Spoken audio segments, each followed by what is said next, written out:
OK, it is 6:38. Do you know, I was saying to you earlier on, wasn't I?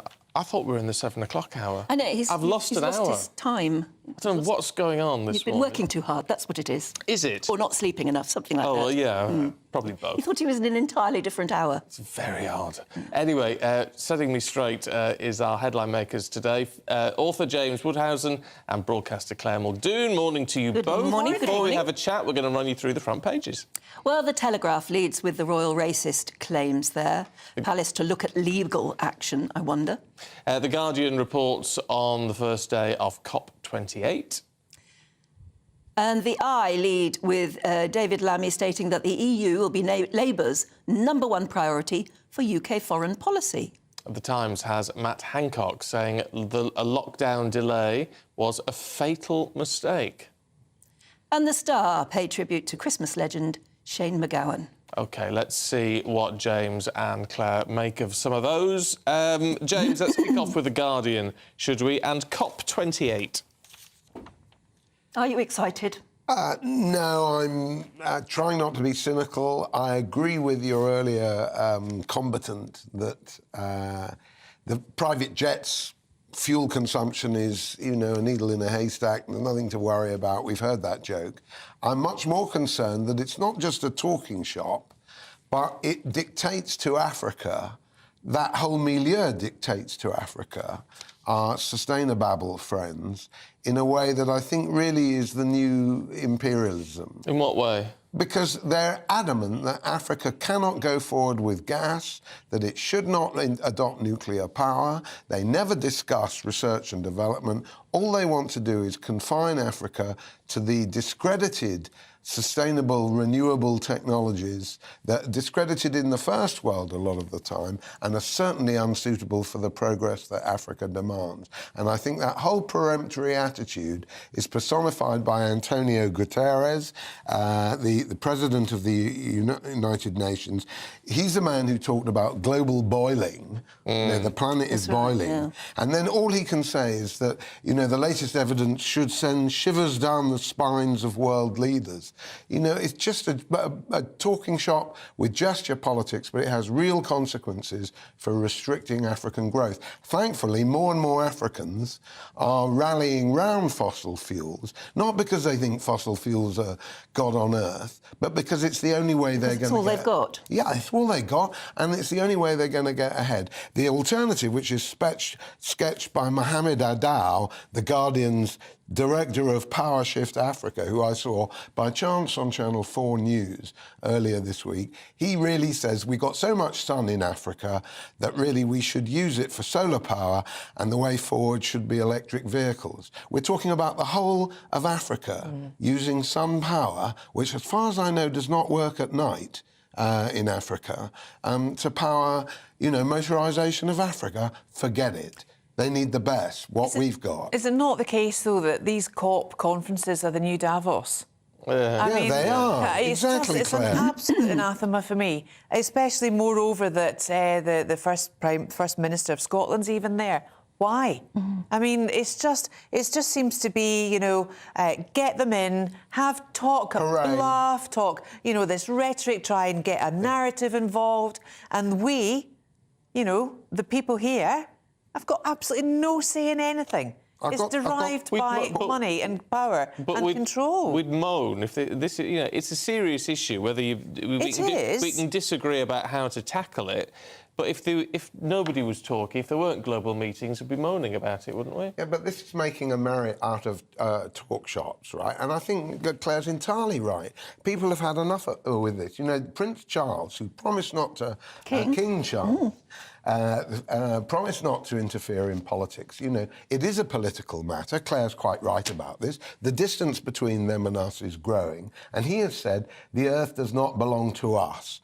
And I've got to say, he does not belong to this earth, right? The crisis that people face in their paying for bills, energy bills, in this country shows just how far renewables haven't taken us. And the more we extend the renewable approach that is recommended by COP28, the more prices we're going to have to pay. Well, no, hold on. That's not necessarily true, though, is it? I mean, I'm no expert, But when we've talked to experts, they said the reason we're not getting cheaper renewable energy in this country is because of the international energy market.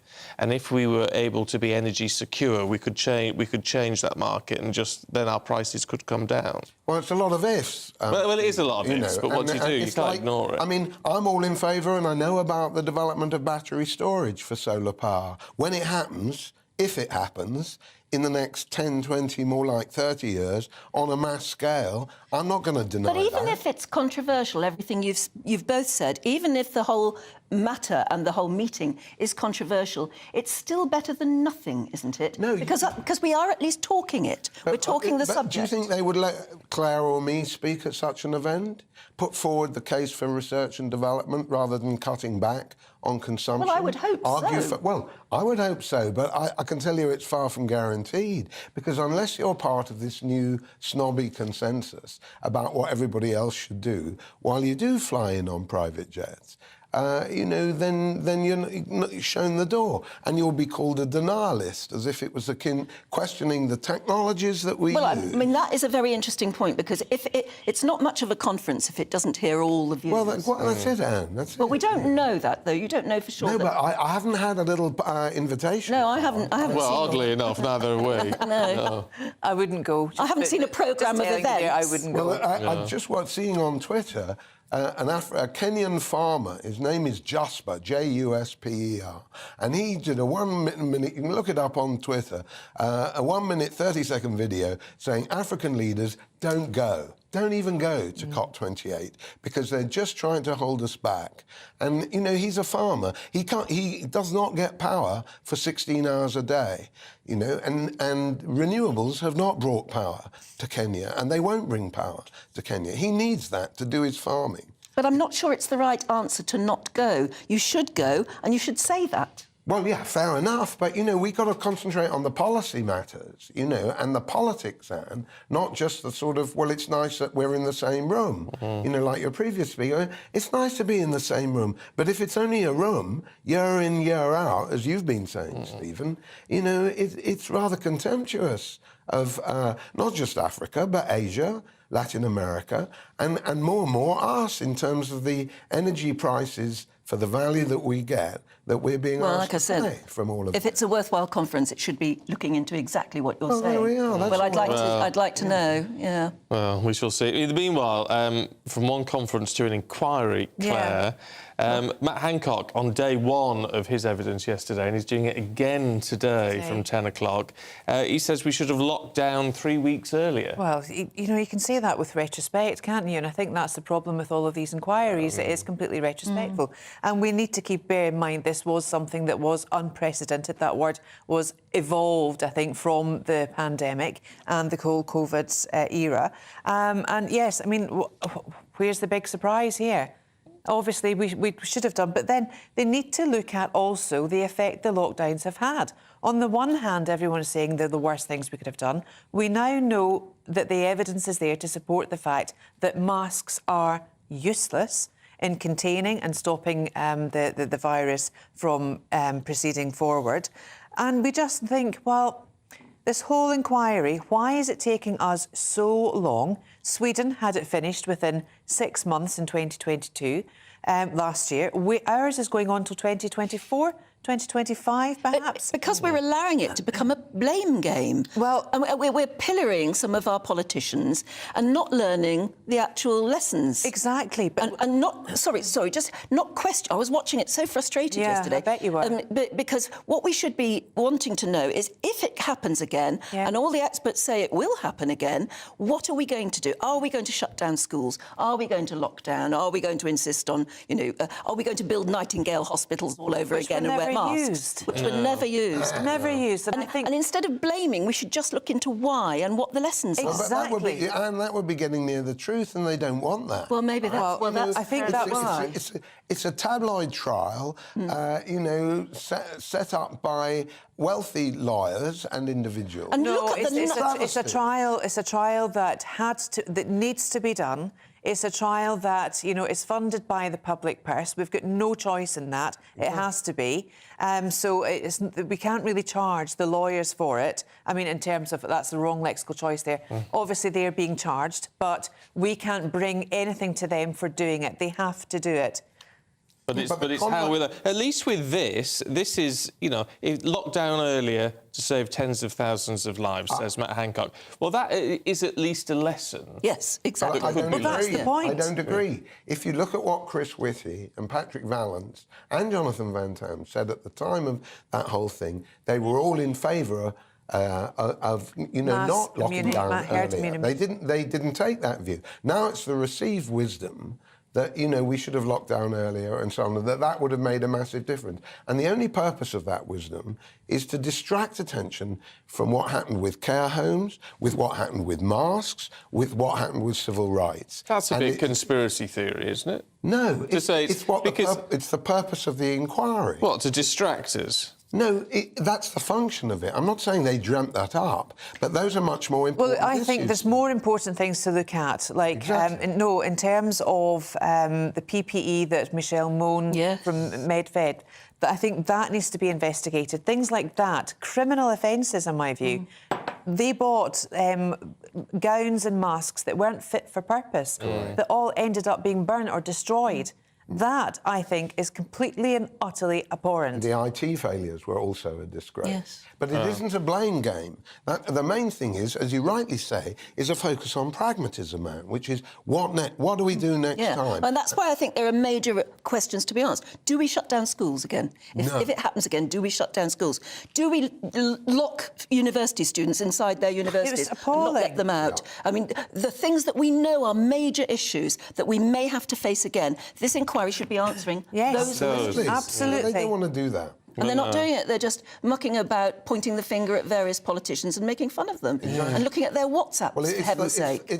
It's the blob on wheels, that inquiry. And have you ever seen so many lawyers in one room at one time? Well, no. Yeah, they've got to be funded. I don't disagree. I know they've got to. I know you've got to do it properly. But there comes a moment when the theatre is just overpowering. Yeah, well, I agree. And that's the real narrative. That's what it is. Let's have a look at I tell you, this is one of Anne's key stories of the day, Claire, about the Heimlich manoeuvre. Gosh, how many people have been saved by the Heimlich manoeuvre? Cher? Cher? Do we know that? No, Ronald Reagan. Ronald Reagan, Goldie Hawn, Walter Matthau, Carrie Fisher, Jack Lemmon, Marlene Dietrich, and in 2014, Clint Eastwood was credited with saving the life of a golf president on a golf course in America by performing the Heimlich manoeuvre, which was invented in 1974, 2 years after I was born. By a Dr. Heimlich, I think. Yes, Dr. Heimlich. Maybe Clue might be in I there. think he was a New Yorker, wasn't he? Does anyone really know how to do it? I've been so fascinated by this that I was watching a St John's Ambulance video, and it's a much more learned and practiced thing you do. There are certain things you do before you grab somebody around the middle and try and do this. But it saves lives, and it's amazing how many people choke to death. And until Dr. Heimlich discovered this pretty cute way of doing it doesn't always work, but it usually does. Yes. Clint Eastwood, yes. Yes. Actually did it on people. I wouldn't mind actually pretending that I was choking just to get Clint Eastwood to do it. Well, that's true. What do you do when you get a bone in your throat? What's your recipe for saving yourself from that disaster? I don't know about a bone, because a bone can be lodged, can't it? That's it. Yeah. But I eat bread, and I found that pretty effective. And that was what I was always told as a boy. Yeah. Oh, that means you must have still been able to breathe. Well, I'm here now. Yeah, exactly. But I mean, I think it's when people are at dinner tables and they are eating and talking at the same time, and they don't always chew properly, or they don't, and something gets stuck. Very good, Anne. But apparently, you have to. It's worth watching the St John's Ambulance video. If you do it too high up, you break ribs. You've got to do it. Yeah. But it may well be worth breaking ribs. Just in, all I'm saying is. I wonder what the function is. The diaphragm. That's what I was about to say. Like almost to it's got to be the you've got pressure. To would then just dislodge. But the reason we're talking about it is because there was just a recent news story about a US senator. Rand Paul. Yeah, who was throwing some sort of a party, and another US senator who was a guest John started Ernst to choke. of Iowa. Yeah, and one did the Heimlich manoeuvre on the other and saved their life. Yes. Yeah. So there you There are. you go. Maybe It's something worth. we should all do. We should. I've never actually seen anybody choke. No, like that. but very, very nasty.